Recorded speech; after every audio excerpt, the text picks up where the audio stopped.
अस्सलाम वालेकुम, मैं हूं शाकिर हुसैन। उम्मीद है आप खैरियत से होंगे। आज हम अल्हम्दुलिल्लाह unit number 12 that is atomic spectra या एटॉमिक स्पेक्ट्रम आप इसको कह लें, इसको हम डिस्कस करेंगे। ये मैं जब बात कर रहा होता हूँ तो ये अकॉर्डिंग टू पीएमडीसी मैं यूनिट का नाम देख रहा होता हूँ। वैसे अगर हम देखें तो ये आपका यूनिट नंबर चैप्टर नंबर 20 बनता है आपकी बुक के अकॉर्डिंग, अगर आप पीटीबी की बुक की बात करें तो। एटॉमिक स्पेक्ट्रा इस यूनिट को ना आज हम स्टार्ट कर रहे हैं और मजे की बात यह है कि हम इसको आज ही खत्म करने जा रहे हैं। सर ऐसा क्यों? क्योंकि इसके अंदर एक लौता टॉपिक जो है ना इसका वो एटॉमिक स्पेक्ट्रा है या स्पेक्ट्रल सीरीज या स्पेक्ट्रल लाइंस जिसको हम बोलते हैं, इसको डिस्कस करेंगे। तो इससे रिलेटेड इंशाल्लाह हम जितनी भी बातें हो सकती हैं करेंगे और आपको ये भी मैं बताऊंगा एंड पर कि आपने इस चैप्टर को कैसे प्रिपेयर करना है ताकि इसमें से ये जो एक दो एमसीक्यूज आने हैं वो आप आसानी से कवर कर लें। तो देखिए एटॉमिक स्पेक्ट्रा को हमने डिस्कस करना है। तो एटॉमिक स्पेक्ट्रा या एटॉमिक स्पेक्ट्रम, इसको समझने से पहले आप थोड़ा स्पेक्ट्रम तो समझ लें कि स्पेक्ट्रम किस बला का नाम है। देखिए बहुत सादा सी एग्जांपल, कभी रेनबो देखी हो जिंदगी में आसमान पर, वो डिफरेंट कलर्स का एक पैटर्न बना होता है ना? जी सर बिल्कुल देखिए। तो मेरे बच्चे उसको हम बोलते हैं स्पेक्ट्रम। और आसान बात कर लें, और आसान ये है कि आपके पास एक प्रिज्म है, आप उसमें से व्हाइट लाइट पास करवाएं तो प्रिज्म से जब लाइट दूसरी तरफ निकलेगी ना आप देखेंगे कि उसके कलर सेपरेट आउट हो गए, ठीक है? तो आपको एक पैटर्न नजर आएगा कलर का, तो वो पैटर्न जो है वो क्या कहलाता है? वो स्पेक्ट्रम कहलाता है। ठीक हो गया। और अगर प्रिज्म की बजाय आप एक डायफ्रैक्शन ग्रेटिंग यूज कर ले तो वो ज्यादा अच्छी चीज है और स्पेक्ट्रोमीटर से आप उस पैटर्न को ऑब्जर्व भी कर सकते हैं, देख सकते हैं कि वो किस तरह का स्पेक्ट्रम है। अच्छा, स्पेक्ट्रम ना दो तरह के होते हैं, एक होता है एब्जॉर्प्शन स्पेक्ट्रम और दूसरा होता है एमिशन स्पेक्ट्रम। अब एब्जॉर्प्शन स्पेक्ट्रम क्या होता है, जरा एब्जॉर्प्शन स्पेक्ट्रम को समझिएगा। आपने बड़ी डिटेल में ये बात पढ़ी हुई है कि जब कोई इलेक्ट्रॉन, लेट्स सपोज मैं आपको थोड़ा सा ब्रीफ कर देता हूं, एक इलेक्ट्रॉन है वो इस पोजीशन पर है, यहां पर, ठीक है? कहां पर है? इस पोजीशन पर। ये कौन सी स्टेट है? ये ग्राउंड स्टेट आप समझते हैं। अब इसने अगर ग्राउंड स्टेट से किसी हायर स्टेट में आना है तो इसको क्या करना पड़ेगा? इसको सारा एनर्जी चाहिए, इसको फोटोन अब्सॉर्ब करना पड़ेगा। तो ये क्या काम करता है? ये एक फोटोन अब्सॉर्ब करता है और फोटोन अब्सॉर्ब करके यहां से जंप करके किसी हायर स्टेट में आ जाता है।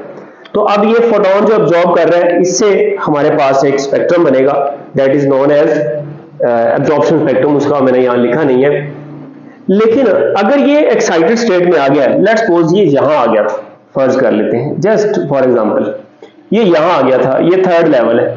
इस लेवल पर जब ये आ गया, अब ये यहां से ना वापस जंप करेगा। जब ये यहां से वापस जंप करेगा, ठीक हो गया, तो ये फोटोन एमिट करेगा। कितनी एनर्जी का फोटोन? ये दोनों स्टेट्स की एनर्जी के डिफरेंस के बराबर, यानी कि फर्ज कर लेते हैं इसको मैं पी कह देता हूं, लोअर स्टेट को ई पी, इसकी एनर्जी ई पी है और इसकी जो एनर्जी है उसको मैं ई एन कह देता हूं। अब ये जो फोटोन इसने एमिट किया है ना, एनर्जी एच एफ का, इसकी एनर्जी हमारे पास बराबर हो जाएगी E N minus E P equal to H F. अब ये एच एफ क्या है? ये उस फोटोन की एनर्जी है जो जब ये इसने यहां से यहां ट्रांजिशन परफॉर्म की ना, यानी कि एक हायर स्टेट से जंप करके लोअर स्टेट पर गया, तो अब इसने जो फोटोन एमिट किया है उसकी इतनी एनर्जी होगी जितनी इन एनर्जी लेवल्स का डिफरेंस है, जितना गैप है। तो अब इसने फोटोन एमिट किया है। अब यहां से जब एक इलेक्ट्रॉन हायर एनर्जी स्टेट से किसी लोअर एनर्जी स्टेट पर जंप करे तो उससे जो रेडिएशंस एमिट होती हैं, ठीक है, उनको हम बोलते हैं स्पेक्ट्रल लाइंस बोल सकते हैं, आप उसको एमिटेड फोटोन बोल सकते हैं, ठीक हो गया, या उसको हम ट्रांजिशन बोलते हैं, किसने जंप किया है। लेकिन वो जो फोटोन एमिट किया है उसकी स्पेसिफिक वेवलेंथ होगी, स्पेसिफिक फ्रीक्वेंसी होगी और स्पेसिफिक एनर्जी और मोमेंटम भी होगा। तो अब इससे जो इन लाइन से, इन फोटोन को जब आप एक प्लेट पर गिराते हैं फोटोग्राफी फिल्म पर, या आप जिसको स्पेक्ट्रोस्कोपी बोलते हैं, the study of spectrum is known as spectroscopy. तो उसकी मदद से जब आप इसका स्पेक्ट्रम पढ़ते हैं या बनाते हैं किसी प्लेट के ऊपर, तो ये जो स्पेक्ट्रम बनता है वो एमिशन स्पेक्ट्रम कहलाता है, ठीक है। अब एमिशन स्पेक्ट्रम जो है ये तीन तरह के होते हैं और हमारे सिलेबस में जो स्पेक्ट्रम है वो एमिशन स्पेक्ट्रम ही है और हमने इसी को डिस्कस करना है। दैट इज वाई मैंने एब्जॉर्प्शन स्पेक्ट्रम की कोई डिटेल में गुफ्तगू नहीं की आपसे। तो एमिशन स्पेक्ट्रम तीन तरह के होते हैं। कंटिन्यूअस स्पेक्ट्रम हो सकता है, लाइन स्पेक्ट्रम हो सकता है, बैंड स्पेक्ट्रम हो सकता है। कंटिन्यूअस स्पेक्ट्रम क्या होता है भाई, आपके पास ना स्पेक्ट्रम एक बना हुआ है और उसमें सारे कलर ना एक दूसरे के साथ मर्ज है, जैसे रेनबो का कलर हो, रेनबो का पैटर्न हो गया, या जो आप व्हाइट लाइट का स्पेक्ट्रम देखते हैं, ठीक हो गया, जब उसको प्रिज्म में से गुजारते हैं तो वो भी एक कंटिन्यूअस स्पेक्ट्रम होता है। या आपने पढ़ा ब्लैक बॉडी रेडिएशन का जो स्पेक्ट्रम बनता है वो भी एक कंटिन्यूअस स्पेक्ट्रम होता है। तो इस तरह की डिफरेंट एग्जांपल्स हैं, जिनमें से मैं यहां पर एक एग्जांपल लिख देता हूं। कौन सी वाली एग्जांपल? बीबीआर वाली। बीबीआर क्या है भाई? Black body radiation. Black body radiation का जो स्पेक्ट्रम होता है वो कौन सा होता है? कंटिन्यूअस स्पेक्ट्रम होता है, ठीक है। लाइन स्पेक्ट्रम कौन सा होता है? देखिए लाइन स्पेक्ट्रम जो है ना, इसमें सर्टेन लाइंस बनेगी। आपको जो स्पेक्ट्रम बना हुआ लाइंस, ऐसे लाइंस नजर आ रही होंगी। एक स्पेक्ट्रम बना है और उसमें ना लाइंस, अलग अलग लाइंस आपको नजर आ रही होगी, ठीक हो गया। तो इस तरह का जो स्पेक्ट्रम है इसको लाइन स्पेक्ट्रम बोलते हैं। और ये लाइन स्पेक्ट्रम की जो एग्जांपल है वो हमारे पास है एटॉमिक स्पेक्ट्रम। एटॉमिक स्पेक्ट्रम, जिसके अंदर अभी हम पढ़ेंगे हाइड्रोजन स्पेक्ट्रम को, एटॉमिक स्पेक्ट्रम या हाइड्रोजन स्पेक्ट्रम। अब इसके बाद जो बैंड स्पेक्ट्रम होता है, ये कौन सा होता है? इसमें बैंड्स बने होते हैं, ठीक है। एक स्पेसिफिक कलर आया, उसके बाद दूसरा, उसके बाद तीसरा। क्या सिर्फ कलर होंगे? भाई ऐसी भी तो रेडिएशंस होती हैं जो हमें नजर नहीं आती। अल्ट्रा वायलेट हो सकती हैं, हमारे पास इंफ्रारेड हो सकती हैं और दीगर हो सकती हैं, तो उनका भी स्पेक्ट्रम बन सकता है। वो हमें विजिबल, मतलब वो कलर विजिबल नहीं होंगे लेकिन उनकी डिस्टिंग्विश आपको नजर आ रहा होगा, तो वो बैंड्स की फॉर्म में स्पेक्ट्रम बन रहा होगा। इसको हम बोलते हैं बैंड स्पेक्ट्रम। और जो मॉलिक्यूलर, आपने केमिस्ट्री में पढ़ा हुआ है, जो मॉलिक्यूलर स्पेक्ट्रम है, ठीक है, ये कौन सा स्पेक्ट्रम होता है? ये बैंड स्पेक्ट्रम होता है, मॉलिक्यूलर स्पेक्ट्रम। तो ये डिफरेंट एग्जांपल थी जो एमसीक्यू में पूछी जा सकती हैं। इन सब के अंदर हमने कौन सा पढ़ना है? इन सब के अंदर हमने पढ़ना है लाइन स्पेक्ट्रम को। किसको पढ़ना है सर? Line spectrum. किसको पढ़ना है सर? लाइन स्पेक्ट्रम को भाई। तो लाइन स्पेक्ट्रम जो है इसके अंदर हम पढ़ेंगे एटॉमिक स्पेक्ट्रम। कौन सा वाला? हाइड्रोजन का, या हाइड्रोजन का, हाइड्रोजन एमिशन स्पेक्ट्रम, ठीक हो गया।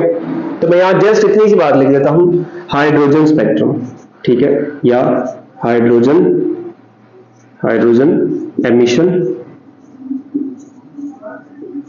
एमिशन स्पेक्ट्रम, ठीक हो गया। हाइड्रोजन एमिशन स्पेक्ट्रम जो है इसको हमने डिटेल में डिस्कस करना है। आपके सिलेबस में यही डिस्कस हुआ हुआ है, तो हम इसी को डिस्कस करेंगे। अब हाइड्रोजन एमिशन स्पेक्ट्रम जो है, इससे जब यानी कि हाइड्रोजन की गैस आप लें, थोड़ी सी जस्ट एक्सप्लेनेशन ले देता हूं, क्योंकि मैं रेगुलर लेक्चर नहीं पढ़ा रहा तो इसलिए मैं बहुत डिटेल में नहीं जा रहा, लेकिन जस्ट फॉर योर अंडरस्टैंडिंग, आप एक ट्यूब लें, उसके अंदर हाइड्रोजन गैस को फिल करें एट लोअर प्रेशर और उसमें से करंट पास करवाएं। जब उसमें से करंट पास करवाएंगे तो वो गैस के जो एटम्स हैं हाइड्रोजन गैस के, वो एक्साइटेड स्टेट में जाएंगे और फिर वो डी एक्साइट होना शुरू हो जाएंगे, और जब वो डी एक्साइट होंगे तो वो रेडिएशन एमिट करेंगे। अब उन रेडिएशन का आप स्पेक्ट्रम बना ले, तो वो जो स्पेक्ट्रम बनेगा उसको हम डिस्कस करेंगे। और उस स्पेक्ट्रम में ना, स्पेक्ट्रम के ऊपर आपको डिफरेंट लाइंस यानी कि सीरीज, ग्रुप ऑफ सीरीज मिलेगा। सीरीज जब मैं कह रहा हूं ना, तो लाइन एक ग्रुप यानी कि स्पेक्ट्रल लाइंस का एक ग्रुप मिलेगा आपको, ठीक हो गया। एक नहीं मिलेगा, बहुत सारे ग्रुप मिलेंगे, उनको डिफरेंट नाम देते हैं। जैसे मैंने यहां लिख दिया स्पेक्ट्रल सीरीज। स्पेक्ट्रल सीरीज क्या होती है? देखिएगा, in hydrogen spectrum each group of spectral lines, यानी कि स्पेक्ट्रल लाइंस के ना डिफरेंट ग्रुप्स होंगे जिनके अभी हम नाम भी डिस्कस करेंगे। वो जो ग्रुप्स है ना, हर ग्रुप वो एसोसिएटेड है किससे?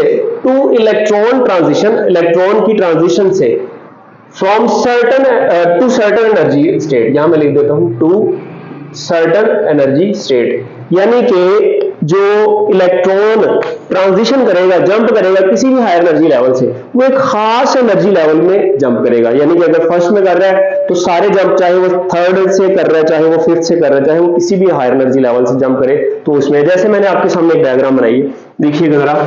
तो अब यहां से जंप करें, ये फर्स्ट स्टेट है, इसको मैं ग्राउंड स्टेट कह देता हूं, ठीक हो गया। तो यहां से हायर एनर्जी लेवल जंप करके इधर आ सकता है, यहां से जंप करके, यहां से जंप करके, यहां से जंप करके, किसी भी हायर लेवल से जंप करके किधर आना चाहिए? इसको ग्राउंड स्टेट में आना चाहिए। और आपको पता है ये फोटॉन्स एमिट करेगा, तो ये जो फोटॉन्स एमिट करेगा ना, उससे आपको एक ग्रुप ऑफ लाइंस मिलेगा, पैटर्न मिलेगा। उस ग्रुप ऑफ, जिसको हमने बोला ग्रुप ऑफ क्या नाम है, स्पेक्ट्रल लाइंस आप कह लें, उसको हम बोलेंगे स्पेक्ट्रल सीरीज। ठीक हो गया। और अब देखिएगा इसकी जो सबसे पहले जो सीरीज आई थी ना, वो एक साइंटिस्ट थे बाल्मर, उन्होंने एक सीरीज दी थी जिसको हम बोलते हैं बाल्मर सीरीज, और उन्होंने एक फॉर्मूला भी दिया, उसको फर्दर मॉडिफाई किया बाद में रिडबर्ग ने, और वो जनरल फॉर्मूला आपने याद रखना, उसको मैं यहां लिख देता हूं, जिसको हम बोलते हैं Rydberg formula, 1/λ equal to RH into 1/p² minus 1/n²। इसमें P क्या चीज है? इसमें P है हायर एनर्जी लेवल। ठीक हो गया, सॉरी हायर नहीं है भाई, लोअर है। P कौन हो गया? Lower energy level. और ये जो N है, ये कौन है? N है हमारे पास लोअर, सॉरी अब ये हायर हो गया ना यार, क्या हो गया आज, हायर एनर्जी लेवल। ठीक हो गया। तो N हायर एनर्जी लेवल होगा और P कौन सा होगा? Lower energy level. अगर लोअर एनर्जी लेवल 1 है तो सारे हायर कोई भी हो सकता है, ऊपर 1 से ऊपर जो भी होंगे वो हायर होंगे। अगर लोअर एनर्जी लेवल 2 है तो हायर उससे ऊपर सारे होंगे। ठीक हो गया। अब इसमें ये जो कांस्टेंट आपको नजर आ रही है वाला, ये क्या चीज है? इसको बोलते हैं रिडबर्ग कांस्टेंट, RH। इसको सिंपली R भी कह देंगे, हम सिंपली R इसको लिखेंगे, दोनों बातें चल जाती है, RH भी है और R भी है, जो आपको सहूलत लगे आप वो यूज कर सकते हैं, इससे कोई फर्क नहीं पड़ने वाला। ठीक है। तो फेडरल की बुक में ये सिंगल से सिर्फ R यूज हुआ है, और जो PTB की बुक है उसमें RH यूज हुआ है, तो हम R यूज करेंगे यूजली। ठीक हो गया। अब R जो है इसको हम बोलते हैं रिडबर्ग कांस्टेंट, रिडबर्ग कांस्टेंट। अब इसकी वैल्यू कितनी है? तो R की जो वैल्यू है, वेरी इंपॉर्टेंट MCQ, ये याद रखना, 1.0974 पर मीटर। ठीक हो गया। और या इसकी मैथमेटिकल आप याद रख लें, E0/hc।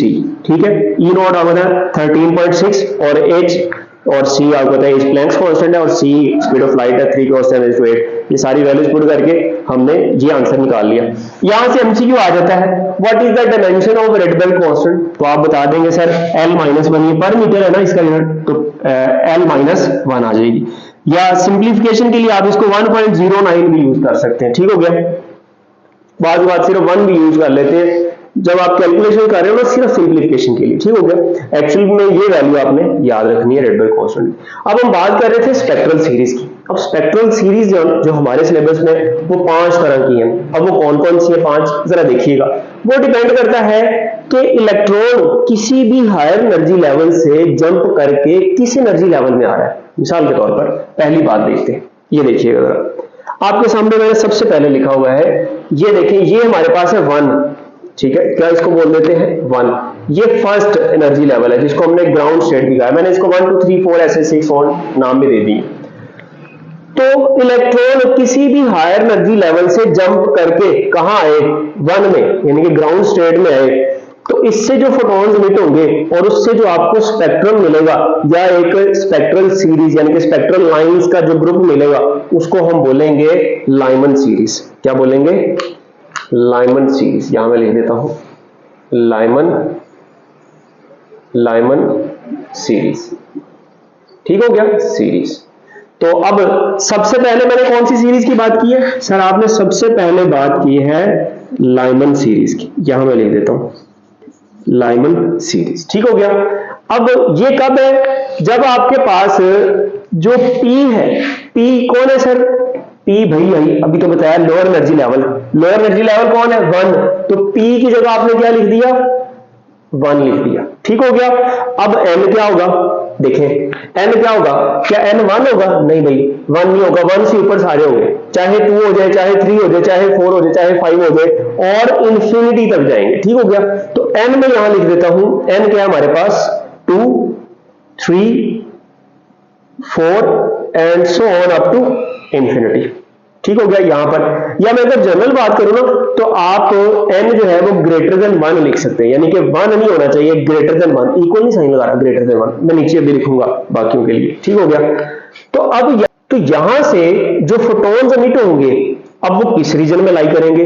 वो चूंकि आप देख रहे हैं यहां मैंने एनर्जी लेवल्स भी लिखे हैं, मतलब इनकी एनर्जी भी लिखी है, -13.6, -3.4, -1.5, -0.8 electron volt, -0.5 and so on up to infinity.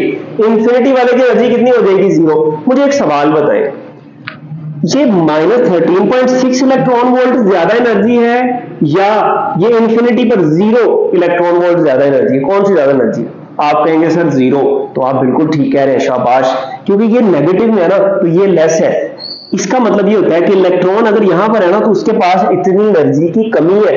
अगर उसने यहां से जाना है ना, बाहर निकलना है, फ्री होना है, तो उसको कम से कम इतनी एनर्जी, यानी कि प्लस में इतनी एनर्जी चाहिए होगी ताकि वो निकल जाए, आजाद हो जाए। तो ये नेगेटिव का मतलब है ये लोअर एनर्जी लेवल है। ठीक हो गया? जैसे जैसे ऊपर जाएंगे हायर एनर्जी लेवल होते जाएंगे, कम नेगेटिव होते जाएंगे। ठीक हो गया? तो अब इससे जो सीरीज ऑफ आपको क्या नाम है स्पेक्ट्रल सीरीज मिलेगी, वो किस रीजन में लाई कर रही होगी? वो हाई एनर्जी फोटॉन्स होंगे और वो लाई कर रहे होंगे अल्ट्रा वायलेट रीजन। इसमें अल्ट्रा वायलेट, मैं यूवी लिख देता हूं, ठीक है, यूवी रीजन में लाई कर रहे होंगे। और इसके लिए रेडबर्ग फॉर्मूला क्या बनेगा? तो इसके लिए रेडबर्ग फॉर्मूला लिखना बहुत आसान है, ये जनरल फॉर्मूला है, आपने इसको याद रखना है। 1/λ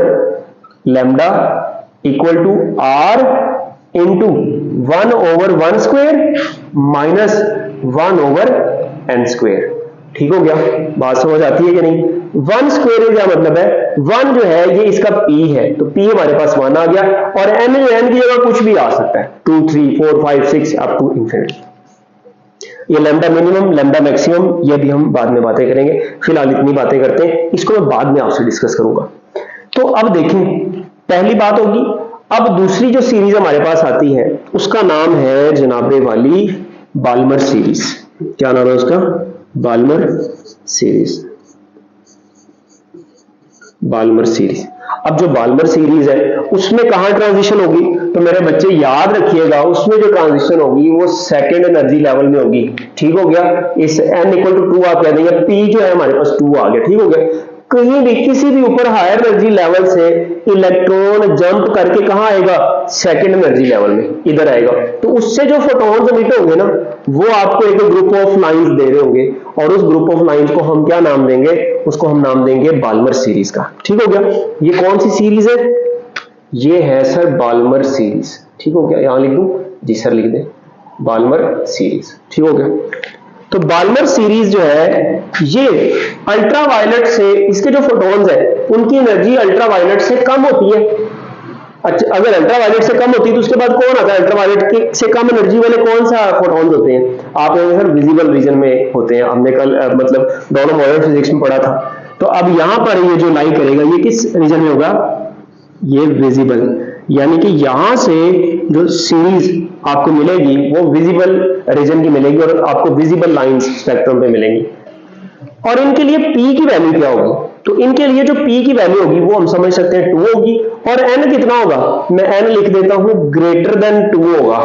2 नहीं होगा, मैंने इक्वल नहीं लिखा, मैंने यहां लगाया कि n equal to greater than 2, मैंने ऐसा नहीं लिखा। अगर मैं यहां लिखता 3 तो फिर बात समझ आती थी। ठीक हो गया? तो n जो है वो ग्रेटर देन 2 होगा। 3 कर ले, 4 कर ले, 5 कर ले, 6 कर ले, 7 कर ले, एंड सो ऑन इंफिनिटी। 2 नहीं करना बच्चे, बार बार बता रहा हूं 2 नहीं है, क्योंकि 2 तो p आ गया ना, इससे ऊपर सारे होंगे n। ठीक हो गया? अब इसका फॉर्मूला क्या बनेगा? इसका फॉर्मूला बहुत आसान है, ये जहां आपने 1 स्क्वायर लिखा है ना, यहां क्या कर देना सर? 2 स्क्वायर। लो जी, बहुत आसान हो गया। 1/λ equal to r into 1/2 square minus 1/n square. ठीक हो गया जी? तो ये फॉर्मूला। अच्छा, मैं ये क्यों लिख रहा हूं? ये एज इट इज फॉर्मूला आ जाता है एमसीक्यू में। आपको ये फॉर्मूला दिया होगा, यहां पर 2 स्क्वायर दिया हुआ है, आपसे पूछेगा बताओ भाई ये किसका फॉर्मूला, ये किस सीरीज को रिप्रेजेंट कर रहा है? तो आप फौरन से बता देंगे कि सर बाल्मर सीरीज को रिप्रेजेंट कर रहा है। अच्छा, अब अगर यूं हो कि इलेक्ट्रॉन जो है उनकी जो ट्रांजिशन है वो किसी भी हायर एनर्जी लेवल से थर्ड स्टेट में हो, ठीक है, थर्ड एनर्जी लेवल में हो। ये देखिए, ये 3 है हमारे पास। ठीक हो गया? 1 2 3 थर्ड एनर्जी लेवल। कहां पर आ गया सर? Third energy level. ये देखिए, ये 3, ये 2 था, ये 1। तो अब यहां से जो फोटॉन्स एमिट होंगे वो किस रीजन में लाई करेंगे? अब वो भी देखते हैं। तो देखें विजिबल के बाद कम एनर्जी वाले फोटोन किसके होते हैं सर? विजिबल के बाद तो हमारे पास इंफ्रारेड होता है, तो वो इंफ्रारेड में। और इस सीरीज को क्या नाम देंगे? इस सीरीज को हम नाम देंगे पेस्टन सीरीज का। क्या नाम देंगे? पेस्टन सीरीज। ठीक हो गया। अब जो पेस्टन सीरीज है ये किस रीजन में लाई करती है? हमने अभी पढ़ा सर इंफ्रारेड में। ठीक हो गया, ये इंफ्रारेड रीजन में लाई करती है। अब इसके लिए P की वैल्यू क्या होगी? तो P की वैल्यू देख लेते हैं। इसके लिए P की वैल्यू क्या होगी? 3। और N की वैल्यू क्या होगी सर? N अब ग्रेटर देन 3 होगा। क्या 3 होगा सर? 3 नहीं होगा, 3 से ऊपर सारी वैल्यूज होगी। ठीक है। अब देखिए, अब ट्रांजिशन कहां होनी है? इस थर्ड में। ठीक हो गया। तो अब इसके लिए रेडबर्ग फॉर्मूला क्या होगा? रेडबर्ग फॉर्मूला लिख लेंगे सर? लिख लेंगे। ठीक है। क्या करना है? इस 2 की जगह क्या पुट कर देना? 3 पुट कर देना। मैं इसको नहीं लिख रहा। ठीक हो गया। अब इसके बाद अगर हम देखें, अगर हमारे पास जो ट्रांजिशन है वो किसी भी हायर एनर्जी लेवल से 4th एनर्जी लेवल में हो। ठीक हो गया। किसी भी हायर एनर्जी लेवल से कहां हो? 4th में ट्रांजिशन हो। ठीक है। तो अब इससे जो फोटॉन्स इमिट होंगे वो किस सीरीज में लाई करेंगे? तो उसके लिए हमारे पास एक सीरीज आ जाती है, ब्रैकेट सीरीज। ठीक हो गया। कौन सी सीरीज? Brackett series. ठीक हो गया। तो चौथे नंबर पर जो सीरीज है हमारे पास, उसको हम क्या नाम देंगे सर? उसको हम नाम देंगे ब्रैकेट सीरीज का। ब्रैकेट, ये ब्रैकेट क्या होती है सर? वो वाली ब्रैकेट जो हम लगाते हैं? नहीं भाई, ये साइंटिस्ट के नाम है सारे। जिसने जो सीरीज डिस्कवर की ना, उसके नाम से उस सीरीज का नाम पड़ गया। ठीक है। जैसे लाइमन ने ये वाली की, बाल्मर ने ये वाली की, पेस्टन ने ये वाली की। अब ब्रैकेट ने जो की वो किस रीजन में लाई करती है? वो भी इंफ्रारेड में, लेकिन इंफ्रारेड में भी कौन सा? इंटरमीडिएट वाला। ये देखें, ये नियर है किसके? विजिबल के। तो इसके आगे यानी कि इंटरमीडिएट जो आएगा उसको हम बोलेंगे कि ये किसके लिए होगा? ये हमारे पास ब्रैकेट सीरीज के लिए होगा। और ब्रैकेट भी किसमें लाई करेगा? इंफ्रारेड में। P की वैल्यू कितनी होगी सर? P की वैल्यू आ जाएगी हमारे पास 4। और N कितना होगा sir? N greater than 4। Rydberg formula लिख ले सर? ये लिख दे। चले, बहुत आसान है भाई। 1 over lambda equal to R into 1 over 4 square minus 1 over n square. ठीक हो गया। ये फॉर्मूला आ जाएगा। अब इसके बाद अगर इलेक्ट्रॉन किसी भी हायर एनर्जी लेवल से जंप करके कहां आए? इस 5th एनर्जी लेवल में। ये कौन सा है? 5th energy level. तो इसमें जब आए तो यहां से जो सीरीज हमारे पास आएगी उसको हम बोलेंगे फंड सीरीज। ठीक है। P फंड भी बोल देते हैं लोग, लेकिन मैं इसको फंड सीरीज बोलूंगा। तो फंड सीरीज जो है हमारे पास आखिरी नंबर पर है, इसको हम यहां लिख लेते हैं फंड सीरीज। ठीक हो गया। अब ये किस रीजन में लाई करेगी? ये भी इंफ्रारेड रीजन में लाई करेगी। इसको फार इंफ्रारेड रीजन भी बोल देते हैं। ठीक हो गया। और इसके लिए N की वैल्यू कितनी होगी और P की वैल्यू कितनी होगी सर? P इसके लिए 5 होगा और N जो है वो ग्रेटर देन 5 हो गया अप टू इंफिनिटी। और ये फॉर्मूला भी आप समझ सकते हैं, यहाँ 4 की जगह कौन आ जाएगा सर? 5 आ जाएगा। ठीक हो गया। अब ये सारे हमने डिस्कस कर लिए। अब इसके बाद ना लैम्डा मिनिमम और लैम्डा मैक्सिमम। लैम्डा मिनिमम की वैल्यू क्या होगी? अब लैम्डा मिनिमम क्या है सर? लैम्डा मिनिमम जो है बेसिकली वो वेवलेंथ है, मिनिमम वेवलेंथ। मुझे बताएं वेवलेंथ मिनिमम कब होगी? आप कहेंगे सर जब एनर्जी मैक्सिमम होगी। तो जिस फोटोन की एनर्जी मैक्सिमम होगी उसकी जो वेवलेंथ है वो क्या होगी? मिनिमम वेवलेंथ होगी। जरा सबसे पहले लाइमन सीरीज की बात करते हैं। तो लाइमन सीरीज में जब कोई इलेक्ट्रॉन ट्रांजिशन करे कहां से? इंफिनिटी से कहां पर? ग्राउंड स्टेट में, फर्स्ट पर। तो अब जो फोटोन इमिट होगा उसकी एनर्जी क्या होगी? मैक्सिमम होगी और उसकी जो वेवलेंथ होगी वो क्या होगी? मिनिमम। सर ऐसा क्यों है? क्योंकि भाई हमने ये रिलेशन पढ़ा हुआ है कि energy directly proportional momentum, directly proportional frequency और इनवर्सली प्रोपोर्शनल किसके है? लैम्डा के।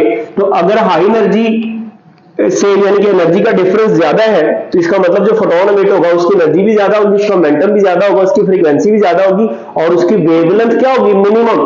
तो मिनिमम वेवलेंथ के लिए n की वैल्यू कितनी होनी चाहिए? याद रहे सर n की वैल्यू होनी चाहिए इंफिनिटी। अब इसी फॉर्मूला में ना मैं n की जगह इंफिनिटी पुट कर देता हूं। n की जगह क्या पुट करना है सर? इंफिनिटी। जरा देखिएगा, n की जगह अगर मैं इंफिनिटी पुट कर दूं तो क्या आ जाएगा answer sir? 1 over infinity, something over infinity क्या हो जाता है? 0। तो ये आ जाएगा RH ओवर P स्क्वायर, यानी कि 1 ओवर लैम्डा इक्वल टू क्या आ गया? RH over P square. जरा देखिएगा जरा ध्यान से,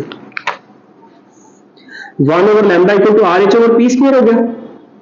1 over lambda equal to R over T square. हमने तो लैम्डा फाइंड करना है, तो लैम्डा इन्वर्ट कर दें, ये बेसिकली कौन सा होगा, लैम्डा मिनिमम, क्योंकि एन हमने इन्फिनिटी कर दिया, तो ये होगा पी स्क्वायर ओवर आर। ठीक हो गया। तो इसी बेसिक फॉर्मूला से हमने ये लैम्डा मिनिमम का फॉर्मूला निकाल लिया। ये याद रख लें एज अ शॉर्टकट, इसको याद रख लें, बहुत इंपॉर्टेंट फॉर्मूला है। लैम्डा मिनिमम की वैल्यू क्या आ जाएगी, पी स्क्वायर ओवर आर। ठीक हो गया, पी स्क्वायर ओवर आर।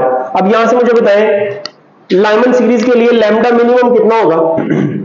आप कहेंगे सर लैम्डा मिनिमम जो है हमारे पास वो आ जाएगा, पी हमारे पास 1 है, तो 1 स्क्वायर ओवर आर, यानी कि 1 ओवर आर, 1 ओवर आर। ठीक हो गया। अच्छा, इसके लिए कितना होगा लैम्डा मिनिमम, सर देखिए 2 है ना, पी 2 है, तो 2 स्क्वायर कितना हो गया सर, 4 ओवर आर। ठीक हो गया। अब इसके लिए सर, इसके लिए 3 है ना, तो 3 स्क्वायर यानी कि 9 ओवर आर। और इसके लिए क्या होगा, ब्रैकेट के लिए देखिए पी स्क्वायर है ना, 4 सर 16 ओवर आर। और फंड सीरीज के लिए कितना होगा सर, पी 5 है, तो 5 का स्क्वायर 25 ओवर आर। तो ये लैम्डा मिनिमम आ गया। मैं आपसे पूछता हूं एक सवाल कि लैम्डा मैक्सिमम आप बताएं कैसे निकालेंगे। तो लैम्डा मैक्सिमम के लिए भी ना यही फॉर्मूला यूज करेंगे। अब इस फॉर्मूला में इन दोनों का एलसीएम लें, एलसीएम लेके आर एच इक्वल टू आ जाएगा, यानी कि 1 ओवर लैम्डा इक्वल टू आ जाएगा R H into N square minus P square over N square P square. इसको इन्वर्ट कर दें तो मैं यहां पर फाइनल फॉर्मूला लिख रहा हूं। ये फॉर्मूला क्या बन जाएगा, ये बन जाएगा हमारे पास N square P square over N square minus P square into R. ठीक है, जरा आई होप कि आपको नजर आ रहा होगा, मैं बोल देता हूं ताकि आपको समझ आ जाए। N square P square over bracket में N square minus P square into R. अब यहां पर एक बात याद रहे, अब लैम्डा मैक्सिमम की जब हमने बात करनी है ना, तो वेवलेंथ मैक्सिमम कब होगी सर, जब एनर्जी मिनिमम होगी। तो एनर्जी मिनिमम कब होती है सर, जब क्लोज्ड ऑर्बिट से ट्रांजिशन हो, यानी कि ट्रांजिशन जो है अब कहां से हो, अब ये सेकंड से ट्रांजिशन हो, किसमें, फर्स्ट में। अब जो फोटोन एमिट होगा उसकी वेवलेंथ क्या होगी, उसकी वेवलेंथ मैक्सिमम होगी और एनर्जी मिनिमम होगी। ठीक हो गया। तो अब लैम्डा मैक्सिमम में अगर P हमारे पास 1 है तो यानी क्या होगा सर, 2 होगा। यानी कि अब यहां पर एक फॉर्मूला आप याद रख लें कि यहां पर जो है हमारे पास जो n है, n ये बराबर होगा P प्लस 1 के। ठीक है, ये बात याद रख लेंगे जी सर, रख लेंगे। इस फॉर्मूला में n की जगह क्या पुट करना है, P प्लस 1। P अगर 1 है तो n कितना होगा 2, P अगर 2 है तो n कितना होगा 3, P अगर 3 है तो n कितना होगा 4। शाबाश। अच्छा, अब लैम्डा मैक्सिमम की वैल्यूज बता दें सर। लाइमन के लिए बात करें ना, तो n हमारे पास है, P अगर 1 है तो n 2 हो गया, 1 का स्क्वायर 1, 2 का स्क्वायर 4 ओवर 4 माइनस 1 3, तो 4/3 आर। कितना आ गया 4/3 आर। ठीक हो गया जी। अच्छा, बाल्मर के लिए बता दें सर, बाल्मर के लिए भी यही फॉर्मूला है। n कितना हो गया सर, P 2 है ना, तो n हो जाएगा 3, तो 3 स्क्वायर 9 और 2 square 4, 9 4 jar sir 36, 9 4 jar 36 over क्या आ जाएगा सर, n कितना हो गया 9 माइनस पी स्क्वायर कितना हो गया 4, 9 माइनस 4 5, तो 36 ओवर 5 आर। ठीक हो गया। इसी तरह से बाकी सबकी भी आपने निकाल लेनी है, वो अब मैं निकालूंगा तो जाहिर है काफी टाइम टेकिंग है, मुझे कैलकुलेशंस करनी पड़ेगी, आपने बाकी सारी भी निकाल लेनी है। ठीक हो गया। अब ये सब के लिए लैम्डा मैक्सिमम आ गया। अब अगर मैं आपसे कहूं कि भाई find the ratio, very important MCQ spectral series के केस में, find the ratio of lambda maximum to lambda minimum या lambda minimum to lambda maximum, दोनों बातें होती है। तो लैम्डा मैक्सिमम और लैम्डा मिनिमम की अगर हमने रेशियो निकालनी है तो ये फॉर्मूलाज को डिवाइड कर दे, यानी कि लैम्डा मैक्सिमम का ये formula divided by lambda minimum का ये फॉर्मूला।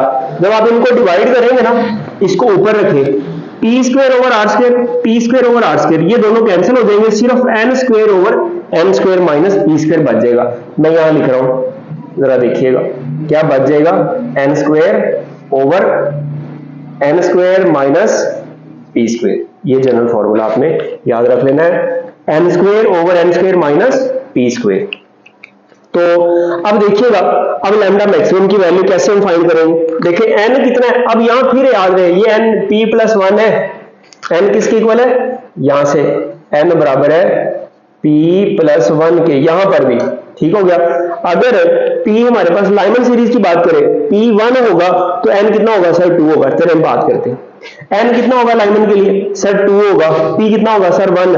ऊपर 2 2 4, नीचे 2 2 4 माइनस p स्क्वायर 1 यानी कि 1, तो 4 over 4 minus 1 3, तो ये आ जाएगा हमारे पास 4:3 या 4/3।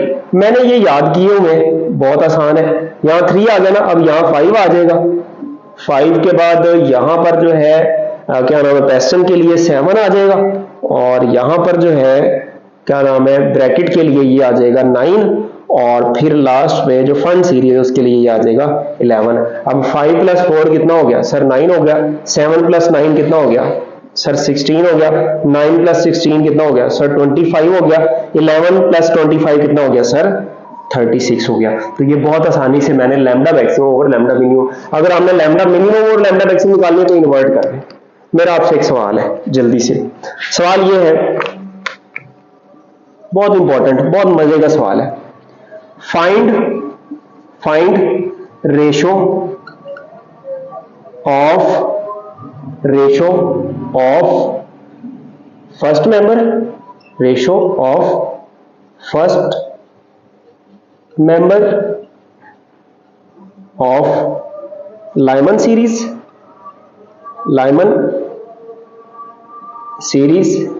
And it's series limit. बात समझ आ रही है? बड़ा इंपॉर्टेंट सवाल। देखिए ये सवाल मैंने आपको करा दिया है, लेकिन अब मैंने एक और अंदाज में पूछा है ताकि आपकी अंडरस्टैंडिंग अच्छी हो जाए। क्वेश्चन किस किस अंदाज में पूछे जा सकते हैं आपको ये भी पता चल जाए। देखें मैंने बात की भाई फर्स्ट मेंबर की, किसकी बात की? फर्स्ट मेंबर की बात की, और सीरीज लिमिट की बात की। अब सर फर्स्ट मेंबर क्या होता है भाई? देखें इनसे जो ट्रांजिशन से जो रेडिएशन एमिट होती है ना, जो फोटॉन्स एमिट होते हैं, उनकी स्पेसिफिक वेवलेंथ होती है। जो पहली ट्रांजिशन होती है ना, यानी कि अगर ये फर्स्ट है तो सेकंड से जो ट्रांजिशन होगी उसका जो फोटोन एमिट होगा उसको हम बोलते हैं first member of Lyman series. इसी तरह से first member of Balmer series, first member of क्या नाम है, Paschen series, Brackett series and Pfund series. तो याद रखिए जब मैं फर्स्ट मेंबर की बात कर रहा होता हूं ना, तो एक्चुअली लैम्डा मैक्सिमम है। फर्स्ट मेंबर कौन है? लैम्डा मैक्सिमम, जो वेरी नेक्स्ट लेवल से फोटोन एमिट होता है, यानी कि वेरी नेक्स्ट लेवल से जब ट्रांजिशन होती है तो उसके फोटोन एमिट होने से उसकी जो वेवलेंथ है दैट इज फर्स्ट मेंबर। ठीक हो गया? फर्स्ट मेंबर कौन आ गया सर? अब पता चल गया हमें, ये है लैम्डा मैक्सिमम। अब किसका? लाइमन का। और सीरीज लिमिट क्या होती है भाई? सीरीज लिमिट होती है लैम्डा मिनिमम। मिनिमम वेवलेंथ का दूसरा नाम क्या है? Series limit. आपसे वो पूछ ले बताया नहीं सीरीज लिमिट क्या होगी फॉर लाइमन सीरीज, तो आपने निकाला होगा सीरीज लिमिट है 1/r। ठीक हो गया? तो जब सीरीज लिमिट कह रहा हूं तो ये मैं बात कर रहा हूं लैम्डा मिनिमम की। ठीक है? तो अब इन दोनों की रेशो निकाली हुई है कि नहीं निकाली? सर हमें पता है। कैसे पता है भाई? सर अभी ऊपर आपने करवाया है, क्या बताया फिर जल्दी से बता दो। सर ये देखें 4:3, तो याद रह जाएगा। ये देखें बड़ा इंपॉर्टेंट कॉन्सेप्ट था, जो अगर आप ऐसे निकल जाते हो तो ये बहुत इंपॉर्टेंट कॉन्सेप्ट आप भूल जाते और मिस कर देते। आइए अब मैं बात करता हूं एक इंपॉर्टेंट और आखिरी ऑलमोस्ट कॉन्सेप्ट है, number of possible emitted spectral lines, या पॉसिबल एमिटेड फोटॉन्स, या पॉसिबल ट्रांजिशंस। कोई भी बात पूछ ले आपसे तो आप उसका जवाब कैसे देंगे? मिसाल के तौर पर मैं आपसे ये कहता हूं कि एक इलेक्ट्रॉन है, वो यहां से इस फोर्थ स्टेट में है और यहां से जंप करके उसने कहां आना है? इस ग्राउंड स्टेट पर, फर्स्ट पर। ठीक हो गया? तो बताएं पॉसिबल जंप्स कितने लगा सकता है? पॉसिबल ट्रांजिशंस कितनी हो सकती हैं? पॉसिबल फोटॉन्स कितने एमिट हो सकते हैं? पॉसिबल स्पेक्ट्रल लाइंस कितनी बन सकती हैं? तो ये सारे जवाब आपने देने हैं। देखिएगा अब इसका एक तो बहुत नेचुरल सा मेथड है, वो ये है कि आप काउंट कर लें कितनी ट्रांजिशन हो सकती है। आप कहेंगे सर यहां से जंप करके ये इधर आ सकता है, फिर यहां से जंप करके इधर आ गया। ठीक हो गया? और इसके बाद यहां से जंप करके ये यहां आ गया, ठीक हो गया। कितनी ट्रांजिशन होगी सर? अब देखें, फर्स्ट, सेकंड, थर्ड, तीन तो ट्रांजिशन ये होगी ना, 3 फोटोन इमिट हो गए, 3 जंप लगाए, 3 फोटोन इमिट हो गए। ऐसा पॉसिबल है कि एक एक जंप करके आ जाए, ऐसा भी पॉसिबल है कि ये जब यहां आया था तो यहां से डायरेक्ट यहां नीचे आ जाए, ठीक हो गया। तो अब ये कितनी हो गई सर? अब ये हो गई 4, कितनी ट्रांजिशन होगी? 4, ठीक हो गया जी। अब ऐसा भी मुमकिन है कि ये यहां से इधर और फिर इधर आने की बजाय ना, यहां से डायरेक्ट इधर 2 पे आए और 2 से फिर नीचे 1 पे चला जाए, ठीक हो गया। अब ये कितनी होगी सर? अब ये सर हो गई 5, ठीक हो गया। क्या ऐसा मुमकिन है कि यहां से डायरेक्ट नीचे आ जाए? अभी डायरेक्ट वाली हमने कोई ट्रांजिशन नहीं बनाई सर, ऐसा भी पॉसिबल है। तो यूं करेंगे, ये डायरेक्ट नीचे आ गया, कितनी ट्रांजिशन होगी सर? 6 हो गई। कितनी ट्रांजिशन होगी? 6, ठीक हो गया। तो अब इसका मतलब हुआ कि ये 6 ट्रांजिशंस कर सकता है, 6 फोटोन इमिट कर सकता है, पॉसिबल, यानी कि इतने फोटॉन्स के एमिट होने का मतलब पॉसिबिलिटी है कि इतने फोटॉन एमिट हो सकते हैं जब ये 4 से जंप करके कहां आए? फर्स्ट पर आए, ठीक हो गया। अब ये तो एक गिनने, अगर मैं कहूं कि भाई 8 से आता है ग्राउंड पे, तो आप क्या करेंगे? अब आप ऐसे गिनेंगे, ऐसे तो मुसीबत में पड़ जाएंगे ना। देखिए मुश्किल काम है, कोई आसान काम नहीं है।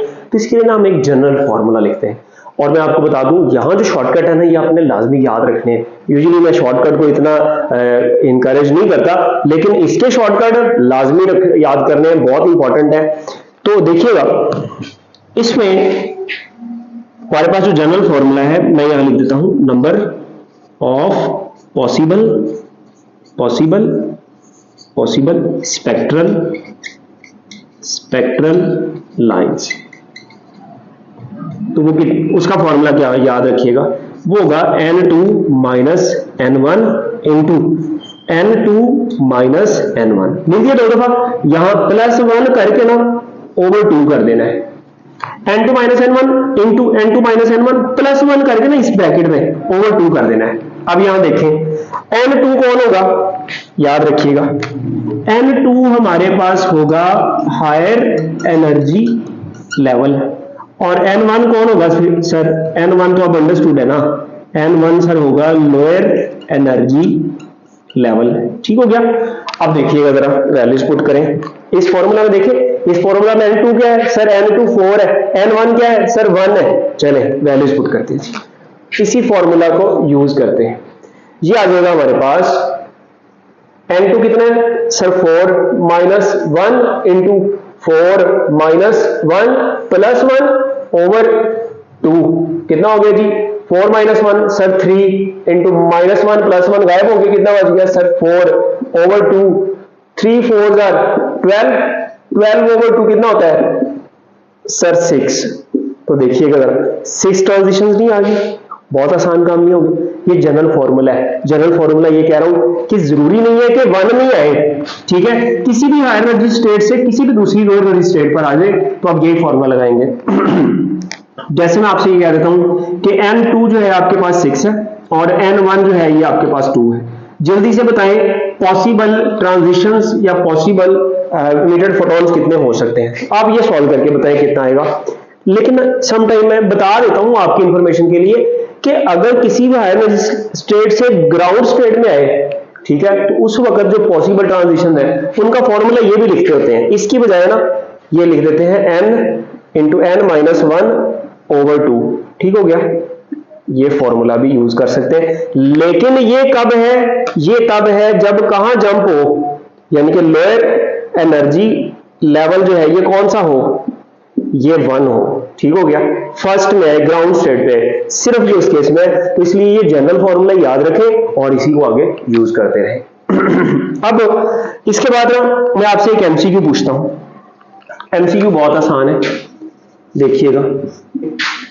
If series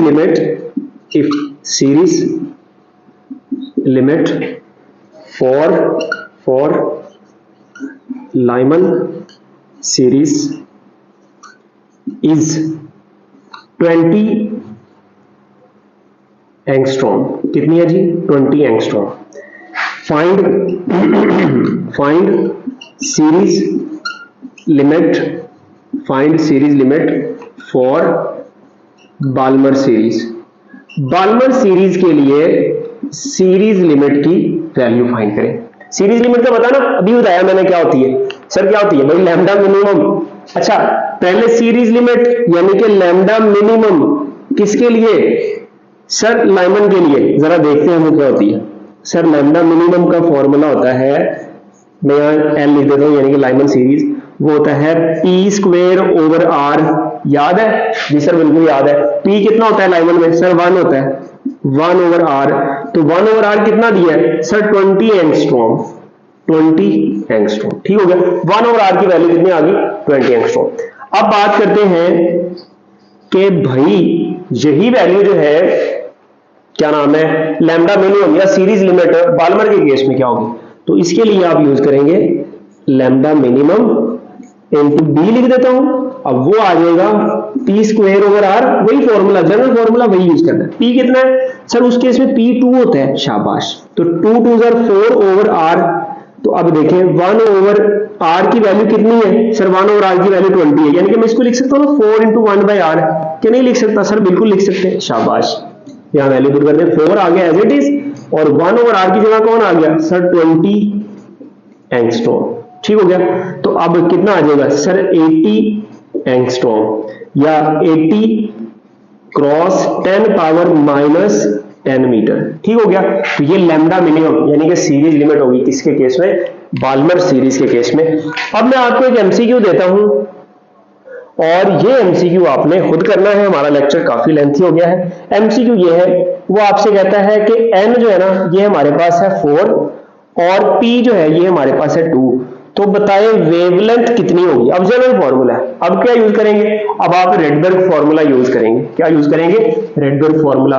1 over lambda equal to R into 1 over P square minus 1 over N square. ये जनरल फॉर्मूला। पी की एन की वैल्यू पुट करके और एन पे सॉल्व करके उसको आर की फॉर्म में भी आंसर आ सकता है लैम्डा का। आर की वैल्यू पुट कर दे तो वो वैल्यू भी कोई आ सकती है। मैं एंड पर आपको कुछ सजेशंस दूंगा और वो ये है कि आपने ना जो बोहर्स एटॉमिक मॉडल है जिसकी 3 पोस्टुलेट्स हैं, जिसमें स्टेशनरी स्टेट वाली पहली पोस्टुलेट है, फिर दूसरी क्या नाम है एनर्जी वाली है En माइनस E2, जब वेटेड फोटोन होता है उसकी स्पेसिफिक एनर्जी होती है En minus EP equal to HF, उस फोटोन की एनर्जी। और जो तीसरी जो उसकी पोस्टुलेट है जिसमें आप उसके एंगुलर मोमेंटम की बात करते हैं कि हर एनर्जी स्टेट का एक स्पेसिफिक एंगुलर मोमेंटम होगा, उसी में वो इलेक्ट्रॉन लाई कर सकता है। और ये, और इसके बाद क्वांटाइज्ड रेडियस वाला और क्वांटाइज्ड एनर्जी वाला, और इससे एंड तक आप चलते जाएंगे। कहां तक आप जाएंगे? आप जाएंगे एमिशन स्पेक्ट्रम ऑफ हाइड्रोजन तक। ठीक हो गया। तो यहां तक आपने ना सारा सिलेबस एक दफा रीड कर लेना है। आपकी बुक बहुत इंपॉर्टेंट है, उसको लाजमी रीड कर लीजिएगा। तो इंशाल्लाह इससे रिलेटेड जितने भी क्वेश्चन आएंगे वो इसी नौयत के आएंगे और आप उनको बड़ी आसानी से सॉल्व कर लेंगे। तो मुझे दें इजाजत और अपनी दुआओं में याद रखें। Thank you very much. Allah Hafiz.